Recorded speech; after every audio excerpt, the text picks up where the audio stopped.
अस्सलाम वालेकुम, मैं हूं अताउल्लाह मेमन। जिसकी लाठी उसकी भैंस, सिंध में चल रहा है अब ये कानून। अगर आप ताकतवर हो, आपके पास लाठी है, तो ये जो अवाम है, ये भेड़ बकरियां हैं, इनको जिस तरह आप चलाना चाहो आप चला सकते हो। चंद रोज़ कबल हैदराबाद कासमाबाद में वज़ीर आला सिंध सैयद मुराद अली शाह के PS सलीम बाजारी के नौजवान पढ़े लिखे बाशऊर बातहज़ीब बच्चे ने एक पुलिस अफसर को माँ बहन की गालियाँ दी। उस किस्से की सारी कहानी हमने आपके सामने रखी थी, लेकिन अब हुआ यूँ है कि इस किस्से को दबाने के लिए सरकार की सरपरस्ती में एक सरकारी जरगा हुआ है। उस जरगे में क्या हुआ है आज हम आपके पास लाए, जिसकी लाठी उसकी भैंस। इससे पहले जिन दोस्तों ने मेरे चैनल को सब्सक्राइब नहीं किया है, उनसे दरख्वास्त है कि आप मेरे चैनल को लाइक करें, शेयर करें, सब्सक्राइब करें, ताकि सिंध की सियासी सूरत से वक्तन बवक्तन बखूबी आप आगाह रह सकें। सलीम बाजारी नाम तो आपने सुना होगा और सुना हुआ ही होगा, क्योंकि सलीम बाजारी की इस वक्त जो पहचान है वो एक बातहज़ीब पढ़े लिखे और यानी कि एक बाअदब बच्चे के वालिद के तौर पर हो रही है।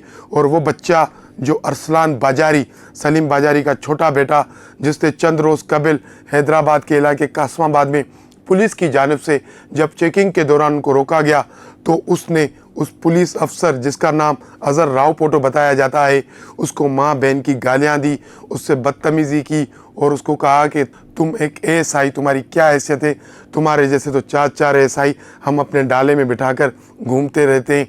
अब सिंध में एक ये कल्चर बना हुआ है, रिवायत बनी हुई है, पुलिस वालों को पीछे डालों पे बिठाओ, उनके हाथ में हथियार थमा दो, साहब का बच्चा या साहब खुद आगे बैठा होगा, प्रोटोकॉल में टू टू टू गाड़ी लेकर साहब के बच्चे को घूम रही होगी।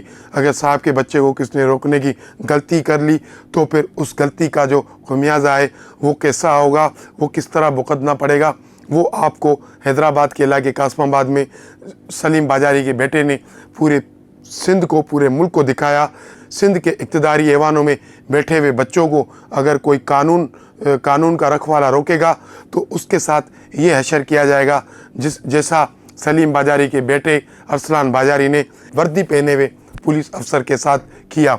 अब हमने आपको उस दिन, इससे पहले जो व्लॉग किया था, उसमें हमने आपको ये कहानी बताई थी कि इस मामले को दबाने के लिए क्या क्या जतन नहीं किए गए, लेकिन मीडिया का इतना प्रेशर था, सोशल मीडिया का इतना प्रेशर था कि मामला जब कौमी मीडिया पर आ गया तो सिंध हुकूमत ने और पुलिस अफसरान ने उस बासर बाजारी के बच्चे को बचाने के लिए एक नाम निहाद FIR दर्ज कर दी, जिसमें जो वीडियो में नज़र आ रहा है कि वो बच्चा कह रहा है कि मैं सलीम बाजारी का बेटा हूँ, वो माँ बहन की गालियाँ दे रहा है, लेकिन कहीं भी FIR में उस बच्चे का नाम नहीं है। अब एक और ड्रामा रचाया गया। अब हम आपके पास लाएँ एक दूसरी खबर।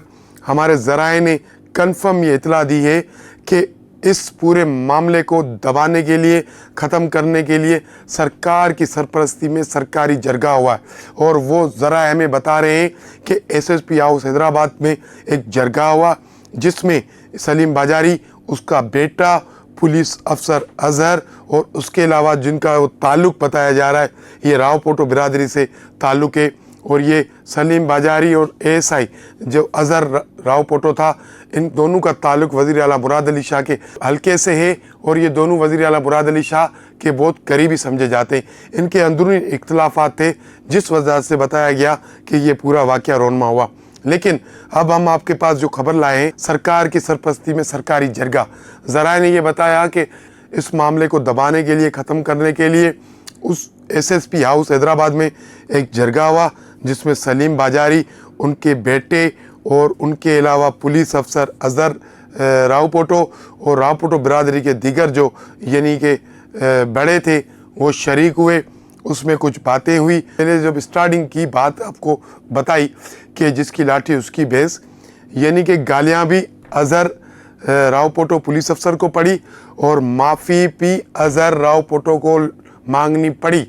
SSP हाउस में पुलिस का मोराल इतना बुलंद किया गया कि एक 14-15 साल का बच्चा जो पुलिस को माँ बहन की गालियाँ दे रहा है, वो अपने मौक़िफ़ से पीछे नहीं हट रहा था। ज़राए हमें बता रहे हैं कि जब SSP हाउस में इस मामले को यानी कि हल किया जा रहा था, दोनों फरीकों में सलाह करवाई जा रही थी, तो उस जरगे में वो बच्चा अपने मौक़िफ़ से पीछे नहीं हट रहा था। वो बोल रहा था कि मैं बिल्कुल सही हूँ, मैंने कोई गलत काम नहीं किया है।